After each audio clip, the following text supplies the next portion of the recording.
Here we are then in Madrid at La Maison de Tortilla, just outside Plaza Mayor, right in the centre of the city, of course. Everything's starting to build up regarding the Champions League. However, in Catalonia, they're still licking their wounds, of course, after that shock Copa del Rey defeat. When it comes to Valverde, where do you stand, Robert? How do you assess his tenure at the club? You've got to, when he first took over, they hadn't won La Liga.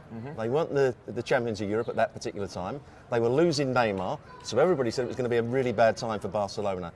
He won La Liga twice, and they put in some very good performances. He played some outstanding football. He was more pragmatic than previous managers. Of course, he's had Messi there, but I think the key to it has been 3 really poor performances. The one in Roma in the Champions League last year, the one against Liverpool at Anfield, and of course in the Copa del Rey final against Valencia. They're the things that are going to define his time there.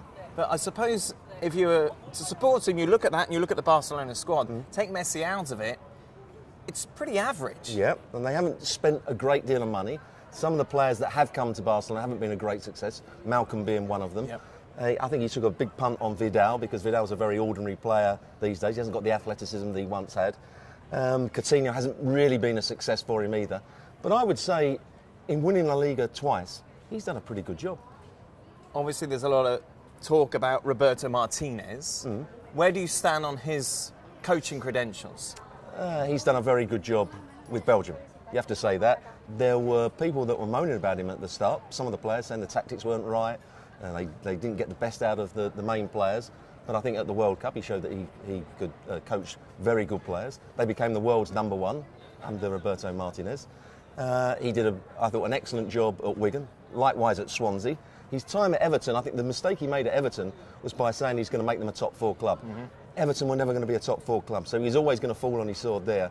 But in general, I think he's a very good coach. Defensively, though, there's always question marks around him, isn't there? Is that fair?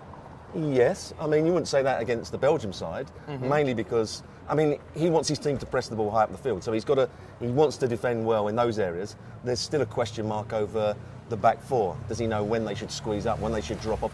And people say, does he do enough work on the back 4? That's been the criticism of him, particularly at Everton. But he's got to work on that.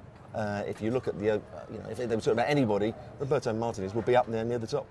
De Ligt or Griezmann is a debate that a lot of people have. We've heard people talking about it even here with regards to if Barca have to have one, who should it be? Without doubt, in my view, De Ligt. De Ligt will be a world-class player for years to come.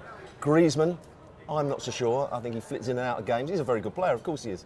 But if you were trying to build a team around a player, De Ligt would be the player.